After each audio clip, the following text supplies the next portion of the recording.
ನಮಸ್ಕಾರ. ಮಕರ ರಾಶಿಯವರಿಗೆ ಈ ಒಂದು ಸಂದರ್ಭ ಬಹಳ ಅದ್ಭುತವಾಗ್ತಿದೆ ಅಂತ ಹೇಳಬಹುದು. ಮಕರ ರಾಶಿಯವರಿಗೆ ಈ ಒಂದು ಸಂದರ್ಭದಲ್ಲಿ ನಿಮ್ಮನ್ನ ಕಡಿಮೆ ಅಂದವರಿಗೆ 2026ರಲ್ಲಿ ನೀವು ನಿಮ್ಮ ಮಟ್ಟವನ್ನ ಅವ್ರಿಗೆ ತೋರಿಸ್ತೀರಾ. ನಿಮ್ಮ ಹೆಸರು ಈ ಒಂದು ಇಸ್ವಿಯಲ್ಲಿ ಬ್ರಾಂಡ್ ಆಗತ್ತೆ. ನಿಮ್ಮ ಮಾತು ಸೈಲೆಂಟ್ ಆಗುತ್ತೆ. ನಿಮ್ಮ ಫಲಿತಾಂಶ ನಿಮ್ಮನ್ನ ಪರಿಚಯ ಮಾಡಿಕೊಡುತ್ತೆ. ನಿಮ್ಮನ್ನ ನೋಡಿ ಆಡ್ಕೊಂಡವರು, ನಗದವರು ಎಲ್ಲರೂ ಕೂಡ ಈಗ ನಿಮ್ಮ ಸಹನೆಯನ್ನ ನೋಡಿ ಖಂಡಿತವಾಗಿಯೂ ಬೆರಗಾಗ್ತಾರೆ. ನೀವು ಶೈನ್ ಆಗ್ತಕ್ಕಂತ ಕಾಲ ಸನಿಹತ್ವವಾಗ್ತಿದೆ. ಈಗ ನಿಮ್ದು ಘರ್ಜಿಸೋ ಸಮಯ ಅಂತ ಹೇಳಬಹುದು. ಹಾಗಾದ್ರೆ ಮಕರ ರಾಶಿಯವರಿಗೆ ಈ ಒಂದು ಸಂದರ್ಭ ಹೇಗಿದೆ, ಏನೆಲ್ಲ ಲಾಭಗಳಿದೆ, ಏನೆಲ್ಲ ನಷ್ಟಗಳಿದೆ, ಎಲ್ಲವನ್ನ ಕೂಡ ಹೇಳ್ತಾ ಹೋಗ್ತೀನಿ. ಅದಕ್ಕಿಂತ ಮೊದಲು ನೀವು ಕೂಡ ಮಕರ ರಾಶಿಯವರಾಗಿದ್ರೆ ಈಗಲೇ ವಿಡಿಯೋಗೊಂದು ಲೈಕ್ ಕೊಟ್ಟು ಪ್ರತಿದಿನ ದಿನ ಭವಿಷ್ಯ ತಿಳಿಯಲು ನಮ್ಮ ಚಾನೆಲ್ ಅನ್ನ ಸಬ್ಸ್ಕ್ರೈಬ್ ಮಾಡಿ. ಹಾಗೆ ಬೇಗನೆ ನಮ್ಮ ವಿಡಿಯೋದ ನೋಟಿಫಿಕೇಶನ್ ಪಡೆಯಲು ಬೆಲ್ ಬಟನ್ ಕ್ಲಿಕ್ ಮಾಡಿ ಆಲ್ ಅಂತ ಕ್ಲಿಕ್ ಮಾಡ್ಕೊಳ್ಳಿ. ನಿಮ್ಮ ಜೀವನದ ಸಕಲ ಸಮಸ್ಯೆಗಳಾದಂತಹ ಸತಿಪತಿ ಕಲಹ, ಪ್ರೀತಿಯಲ್ಲಿ ಮೋಸ, ಭೂಮಿ ವಿಚಾರ, ಕೋರ್ಟ್ ಕೇಸ್, ವ್ಯಾಪಾರ, ಹಣಕಾಸಿನ ತೊಂದರೆ, ಸಾಲಬಾಧೆ, ಸ್ತ್ರೀಯರ ಗುಪ್ತ ಸಮಸ್ಯೆ, ಹೀಗೆ ಹಲವಾರು ಸಮಸ್ಯೆಗಳಿಗೆ ಶಾಶ್ವತ ಪರಿಹಾರ ಮಾಡಿಕೊಡ್ತಾರೆ. ಡಿಸ್ಪ್ಲೇ ಮೇಲೆ ಕಾಣ್ತಕ್ಕಂಥ ಗುರುಜಿ ನಂಬರ್ಗೆ ಒಮ್ಮೆ ಕರೆ ಮಾಡಿ ನೋಡಿ. ಈ ರಾಶಿಯವರಿಗೆ ಇದೀಗ ನಕ್ಷತ್ರ ಪರಿವರ್ತನೆಯ ಕಾಲ ಶುರುವಾಗ್ತಿರೋದ್ರಿಂದ ಇದೀಗ ಇವರ ಜೀವನದಲ್ಲಿ ಅದೃಷ್ಟವು ಅದೃಷ್ಟ ಅಂತ ಹೇಳಬಹುದು. ಸವಾಲುಗಳು ದೂರವಾಗ್ತಾ ಹೋಗುತ್ತೆ. ನೀವು ಸಾಕಷ್ಟು ನೆಮ್ಮದಿಯನ್ನ ಕಾಣ್ತೀರಾ. ನಿಮ್ಮ ಜೀವನದಲ್ಲಿನ ಅಸ್ಥಿರತೆ ದೂರವಾಗಿ ನೀವು ಸ್ಥಿರತೆಯ ಜೀವನವನ್ನ ಕಾಣ್ತೀರಾ ಅಂತ ಹೇಳಬಹುದು. ಈ ರಾಶಿಯವರು ಸಾಧ್ಯವಾದಷ್ಟು ಹಣಕಾಸಿನ ವಿಷಯಗಳಲ್ಲಿ ಯಾರನ್ನೂ ಕೂಡ ಕುರುಡರಾಗಿ ನಂಬೋದು ಹಾನಿಕರಕ ಅಂತ ಹೇಳಲಾಗ್ತಾ ಇದೆ. ಇನ್ನು ಸಾಧ್ಯವಾದಷ್ಟು ಹಣಕಾಸಿನ ವಿಚಾರದಲ್ಲಿ ಎಚ್ಚರಿಕೆಯನ್ನು ವಹಿಸಿ. ಈ ಸಮಯದಲ್ಲಿ ಉದ್ಯೋಗ ಕ್ಷೇತ್ರದಲ್ಲಿ ಕೂಡ ಸಾಕಷ್ಟು ಸಮಸ್ಯೆಗಳನ್ನು ಎದುರಿಸಬೇಕಾಗಿ ಬರಬಹುದು.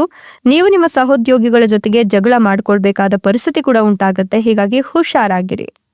ನೀವು ಏನೇ ಮಾಡ್ಬೇಕಾದ್ರೂ ಕೂಡ, ಯಾವುದನ್ನ ಮಾತಾಡ್ಬೇಕಾದ್ರೂ ಕೂಡ ಯೋಚನೆ ಮಾಡಿ ನಂತರ ಮಾತನಾಡಿ ಪರಿಹಾರವನ್ನ ಮಾಡ್ಕೊಳ್ಬೇಕಾಗತ್ತೆ. ಇಲ್ವಾದ್ರೆ ತೊಂದರೆಗಳು ಕಟ್ಟಿಟ ಬುಟ್ಟಿ.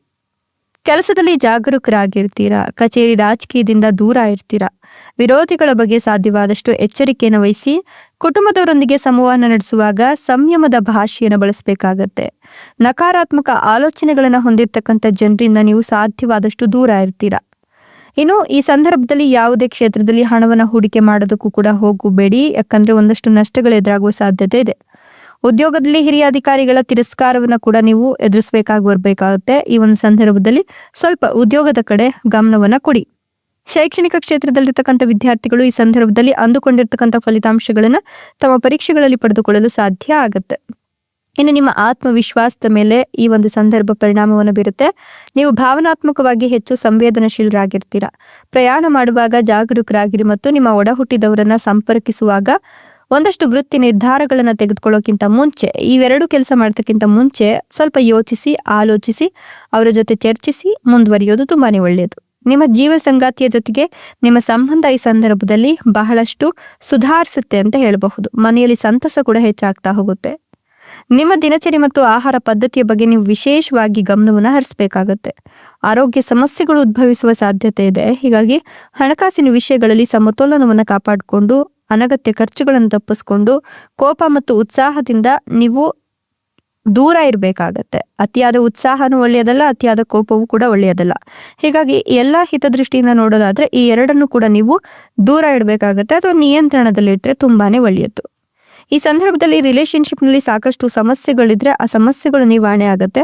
ಸಂಗಾತಿ ನಿಮ್ ಬಗ್ಗೆ ತಿಳಿದುಕೊಳ್ತಾರೆ. ಒಂದಿಲ್ಲೊಂದು ಜಗಳಗಳು ಆಗ್ತಾ ಇದ್ರೆ ಆ ಜಗಳಗಳು ಕೂಡ ನಿವಾರಣೆ ಆಗುತ್ತೆ. ವ್ಯಾಪಾರಿಗಳು ಈ ಸಂದರ್ಭದಲ್ಲಿ ಹುಷಾರಾಗಿರ್ಬೇಕು. ಯಾಕಂದ್ರೆ ಒಂದಾದ ಮೇಲೆ ಒಂದರಂತೆ ನಷ್ಟ ಎದುರಾಗುವ ಸಾಧ್ಯತೆ ಇದೆ. ಹೀಗಾಗಿ ಹುಷಾರಾಗಿರಿ. ನೀವು ಅಂದ್ಕೊಂಡಂತಹ ವ್ಯಾಪಾರ ಅಥವಾ ನೀವು ಅಂದ್ಕೊಂಡಂತಹ ಹೂಡಿಕೆಗೆ ತಕ್ಕನಾದಂತಹ ಲಾಭ ಈ ಸಂದರ್ಭದಲ್ಲಿ ಬರದೇ ಇರಬಹುದು. ಬಟ್ ಯೋಚಿಸಿದ್ರೆ, ಜೊತೆಗೆ ಆ ಒಂದು ಕೆಲಸಗಳನ್ನ ಹೇಗ್ ಮಾಡಬೇಕು ಅಂತ ಅಂದ್ಬಿಟ್ಟು ನೀವು ಡಿಸೈಡ್ ಮಾಡಿಕೊಂಡು ನಂತರ ಮುಂದುವರೆದ್ರಿ ಅಂದ್ರೆ ಖಂಡಿತವಾಗಿಯೂ ನೀವು ಅನ್ಕೊಂಡಿದ್ಕಿಂತ ಡಬಲ್ ಲಾಭ ಸಿಗ್ತಾ ಹೋಗುತ್ತೆ. ಇನ್ನು ನಿಮ್ಗೆ ಈ ಒಂದು ಸಂದರ್ಭದಲ್ಲಿ ಗೌರವ ಹೆಚ್ಚಿಗೆ ಆಗುತ್ತೆ. ಎಲ್ಲ ಕ್ಷೇತ್ರಗಳಲ್ಲೂ ಕೂಡ ಯಶಸ್ಸನ್ನ ಪಡ್ಕೊಳ್ತೀರಾ. ಜೊತೆಗೆ ಈ ಒಂದು ಸಂದರ್ಭದಲ್ಲಿ ನಿಮಗೆ ಒಂದಷ್ಟು ಲಾಭಗಳು ಕೂಡ ಸಿಗುತ್ತೆ ಅಂತ ಹೇಳಲಾಗ್ತಾ ಇದೆ. ಇನ್ನು ಬಹಳ ಸಮಯದಿಂದ ಅಪೂರ್ಣಗೊಂಡಿದ್ದಂತಹ ಎಲ್ಲಾ ರೀತಿಯ ಕೆಲಸಗಳು ಯಶಸ್ವಿಯಾಗಿ ಪೂರ್ಣಗೊಳ್ಳುತ್ತೆ. ಇನ್ನು ನಿಮ್ಗೆ ಈ ಒಂದು ಸಂದರ್ಭದಲ್ಲಿ ಸೂರ್ಯದೇವನ ಕೃಪೆ ಕೂಡ ಚೆನ್ನಾಗಿರೋದ್ರಿಂದ ಹೆಚ್ಚಿನ ಲಾಭವನ್ನ ಅಥವಾ ಪ್ರಯೋಜನವನ್ನ ಕಾಣ್ತೀರಾ. ಸಾಮಾಜಿಕ ಜೀವನಕ್ಕೆ ಸಂಬಂಧಿಸಿದಂತೆ ನೀವು ನಿಮ್ಮದೇ ಆದಂತಹ ಉತ್ತಮ ಹೆಸರನ್ನು ಕೂಡ ಗಳಿಸ್ತೀರಾ. ಒಟ್ಟಾರೆಯಾಗಿ ಹೇಳಬೇಕು ಅಂದ್ರೆ ನಿಮ್ಮ ಆದಾಯ ಹೆಚ್ಚಾಗೋದ್ರೊಂದಿಗೆ ಆರ್ಥಿಕ ಸ್ಥಿತಿ ಸಾಕಷ್ಟು ಬಲಗೊಳ್ಳುವ ಸಂಬಂಧ ಅಥವಾ ನಿಮ್ಮ ಆರ್ಥಿಕ ಸ್ಥಿತಿ ಬಹಳಷ್ಟು ಬಲಗೊಳ್ಳುವ ಸಂಭವ ಕೂಡ ಇದೆ. ಈ ಅವಧಿಯಲ್ಲಿ ನೀವು ಸಾಕಷ್ಟು ಉತ್ಸಾಹದಿಂದ ಇರ್ತೀರಾ. ಕೆಲಸದ ಸ್ಥಳದಲ್ಲಿ ನಿಮ್ಮ ಕಠಿಣ ಪರಿಶ್ರಮಕ್ಕೆ ತಕ್ಕ ಪ್ರತಿಫಲ ಕೂಡ ದೊರಕುತ್ತೆ. ಕುಟುಂಬದಲ್ಲಿ ಸಾಕಷ್ಟು ಸಕಾರಾತ್ಮಕ ವಾತಾವರಣ ಕೂಡ ಇರುತ್ತೆ ಅಂತ ಹೇಳಬಹುದು. ನಿಮ್ಗೆ ಈ ಒಂದು ಸಂದರ್ಭ ಅತ್ಯಂತ ಶುಭ ಸಂದರ್ಭವಾಗಿದ್ದು ಬಹಳ ದಿನಗಳಿಂದ ಕಾಯ್ತಿದ್ದಂತಹ ಕೆಲಸಗಳು ಕೈ ಹಿಡಿಯುತ್ತೆ. ಉನ್ನತ ಪದವಿ ದೊರಕುವ ಯೋಗ ಕೂಡ ಇದೆ. ಮನೆಯಲ್ಲಿ ಸಂತೋಷಮಯವಾದ ವಾತಾವರಣ ಇರುತ್ತೆ. ಈ ಅವಧಿಯಲ್ಲಿ ನಿಮ್ಮ ಹಳೆಯ ಮನಸ್ತಾಪಗಳೆಲ್ಲವೂ ಕೂಡ ಪರಿಹಾರ ಆಗುತ್ತೆ. ಸಂತೋಷದಿಂದ ಇರ್ತೀರಾ. ಆರ್ಥಿಕ ಸ್ಥಿತಿಯು ಬಹಳ ಉತ್ತಮವಾಗೋದ್ರ ಜೊತೆಗೆ ಧನ ಸಂಪತ್ತನ್ನ ಹೂಡಿಕೆ ಮಾಡಬೇಕು ಅನ್ಕೊಂಡಿರೋರಿಗೆ ಉತ್ತಮ ಅವಕಾಶಗಳ ಪ್ರಾಪ್ತಿ ಆಗತ್ತೆ. ಧಾರ್ಮಿಕ ವಿಚಾರಗಳಿಗೆ ಸಂಬಂಧಿಸಿದಂತೆ ನೀವು ಹೆಚ್ಚಿನ ಕಾರ್ಯಕ್ರಮದಲ್ಲಿ ಭಾಗವಹಿಸೋದ್ರಿಂದ ಮನಸ್ಸು ಸಂತಸವಾಗಿರುತ್ತೆ. ಈ ಅವಧಿಯಲ್ಲಿ ಕೆಲಸಗಳಲ್ಲಿ ಏಕಾಗ್ರತೆ ಹೆಚ್ಚಿಗೆ ಆಗುತ್ತೆ. ನಿಮ್ಮ ಜವಾಬ್ದಾರಿಗಳನ್ನು ಕೂಡ ನೀವು ಅತ್ಯುತ್ತಮವಾಗಿ ನಿಭಾಯಿಸ್ತೀರಾ. ನಿಮ್ಮ ಕಠಿಣ ಪರಿಶ್ರಮ ಹಾಗೂ ಸಂಕಲ್ಪಗಳಿಂದಾಗಿ ಶುಭ ಫಲಗಳು ಪ್ರಾಪ್ತಿಯಾಗುತ್ತೆ. ಕೆಲಸವನ್ನು ಮಾಡ್ತಕ್ಕಂಥ ಈ ರಾಶಿಯ ಜನರಿಗೆ ಪ್ರಗತಿ ದೊರಕುತ್ತೆ. ವಿದೇಶಕ್ಕೆ ಸಂಬಂಧಿಸಿದ ಕೆಲಸವನ್ನು ಮಾಡಲು ಉತ್ತಮ ಅವಕಾಶಗಳು ಕೂಡ ಸಿಗ್ತಾ ಹೋಗುತ್ತೆ. ನಿಮ್ಗೆ ಅಪಾರ ಲಾಭ ದೊರಕೋದ್ರೊಂದಿಗೆ ಉತ್ತಮ ಅವಕಾಶಗಳು ಕೂಡ ಪ್ರಾಪ್ತಿಯಾಗುತ್ತೆ. ನಿಮ್ಮ ಪ್ರತಿಸ್ಪರ್ಧಿಗಳ ನಡುವೆ ಬಲವಾದ ಸ್ಥಿತಿ ನಿರ್ಮಾಣಗೊಳ್ಳುತ್ತೆ. ಆರ್ಥಿಕ ದೃಷ್ಟಿಕೋನಕ್ಕೆ ಸಂಬಂಧಿಸಿದಂತೆ ಶುಭ ಪ್ರಭಾವವನ್ನ ನೀವು ಕಾಣ್ತಾ ಹೋಗ್ತೀರಾ. ಅಪಾರ ಲಾಭವನ್ನ ಗಳಿಸ್ತೀರಾ.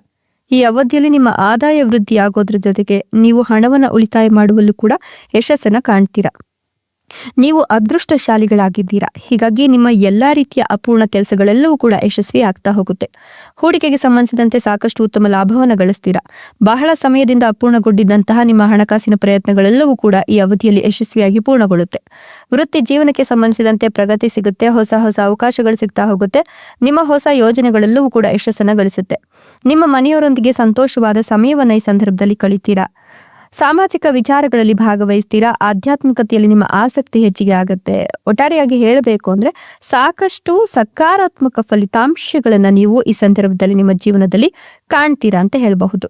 ಸಂಪತ್ತಿಗೆ ಸಂಬಂಧಿಸಿದಂತೆ, ಅದರಲ್ಲೂ ಪಿತ್ರಾರ್ಜಿತ ಸಂಪತ್ತಿಗೆ ಸಂಬಂಧಿಸಿದಂತೆ ಮಹತ್ವಪೂರ್ಣವಾದ ಲಾಭವನ್ನು ಹೆಚ್ಚಿಸಲಿಕ್ಕೆ ಅನೇಕ ಉತ್ತಮ ಮಾರ್ಗಗಳು ಕೂಡ ಗೋಚರಿಸುತ್ತೆ. ವೃತ್ತಿ ಜೀವನಕ್ಕೆ ಸಂಬಂಧಿಸಿದಂತೆ ಸಾಕಷ್ಟು ಲಾಭ ಗಳಿಸ್ತೀರಾ. ಜೊತೆಗೆ ಕೆಲಸಕ್ಕೆ ಸಂಬಂಧಿಸಿದಂತೆ ಪ್ರಯಾಣವನ್ನು ಮಾಡಬೇಕಾಗಿ ಬರುತ್ತೆ. ಹೊಸ ಹೊಸ ಅವಕಾಶಗಳ ಪ್ರಾಪ್ತಿಯಾಗುತ್ತೆ. ವ್ಯಾಪಾರ ವ್ಯವಹಾರವನ್ನು ಮಾಡ್ತಕ್ಕಂಥ ಜನರಿಗೆ ಕೆಲಸಕ್ಕೆ ಸಂಬಂಧಿಸಿದಂತೆ ಶುಭ ಸಮಯ ಇದಾಗಿದೆ. ನೀವು ಸಾಕಷ್ಟು ಉತ್ಸಾಹದಿಂದ ಕೂಡಿರ್ತೀರಾ. ನಿಮ್ಗೆ ಬಹಳ ದಿನಗಳಿಂದ ಒಂದಷ್ಟು ಸಮಸ್ಯೆಗಳು ಕಾಡ್ತಾ ಇದ್ರೆ ಆ ಸಮಸ್ಯೆಗಳು ನಿವಾರಣೆ ಆಗುತ್ತೆ. ಮನೆಯಲ್ಲಿ ಕೂಡ ಸಂತಸಮಯ ವಾತಾವರಣ ಇರುತ್ತೆ. ಹೊಸ ಕೆಲಸ ಅಥವಾ ಯೋಜನೆಯನ್ನು ಶುರು ಮಾಡಲಿಕ್ಕೆ ಉತ್ತಮ ಸಮಯವಾಗಿತ್ತು. ನಿಮ್ಮ ಸ್ನೇಹಿತರ ಸಂಪೂರ್ಣ ಬೆಂಬಲ ದೊರಕುತ್ತೆ ಹಾಗೂ ಪ್ರಯಾಣಿಸುವ ಯೋಗ ಕೂಡ ಕೂಡಿ ಬರುತ್ತೆ ಅಂತ ಹೇಳಲಾಗ್ತದೆ. ಸಾಕಷ್ಟು ಧನ ಸಂಪತ್ತಿನ ವೃದ್ಧಿಯನ್ನು ಕೂಡ ನೀವು ಈ ಸಂದರ್ಭದಲ್ಲಿ ನೋಡ್ತೀರಾ. ಒಟ್ನಲ್ಲಿ ಮಕರ ರಾಶಿಯವರಿಗೆ ಈ ಒಂದು ಸಂದರ್ಭ ಅದ್ಭುತವಾಗಿತ್ತು. ಯಾರೆಲ್ಲ ನಿಮ್ಮನ್ನ ನೋಡ್ಕೊಂಡು ಆಡ್ಕೊಂಡಿದ್ರು, ನಿಮ್ಮ ಶ್ರಮಕ್ಕೆ ಸರಿಯಾದ ಪ್ರತಿಫಲ ಸಿಗ್ತಾ ಇಲ್ಲ, ನೀನ್ ಏನ್ ಮಾಡಿದ್ರು ವೇಸ್ಟ್ ಅಂತ ಯಾರೆಲ್ಲ ನಿಮ್ಮ ಆಳಿಸಿದ್ರೋ ಅವರೆಲ್ಲರೂ ಕೂಡ ಇವಾಗ ನಿಮ್ಮ ಮುಂದೆ ಬೆಚ್ಚಿ ಬೆರಗಾಗಿ ನಿಲ್ತಾರೆ. ಒಟ್ಟಲ್ಲಿ 2026 ನಿಮ್ಗೆ ಹೊಸ ಬ್ರ್ಯಾಂಡ್ ತಂದು ಕೊಡ್ತಕ್ಕಂಥ ಕಾಲ ಅಂತ ಹೇಳಿದ್ರೆ ಅತಿಶಯೋಕ್ತಿ ಆಗ್ಲಿಕ್ಕಿಲ್ಲ. ಸೊ ನೀವು ಕೂಡ ಮಕರ ರಾಶಿಯವರಾಗಿದ್ರೆ ನಿಮ್ಮ ರಾಶಿಯ ಹೆಸರನ್ನ ಕಮೆಂಟ್ ಬಾಕ್ಸ್ ನಲ್ಲಿ ತಿಳಿಸಿ. ಧನ್ಯವಾದಗಳು.